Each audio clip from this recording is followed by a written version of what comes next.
कोकण बहरले शिमगाया सणाला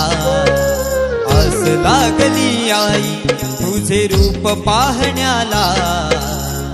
देव माझा एक वर्षान येतो भेटीला आनंद लागाव खांदा देतो पालखीला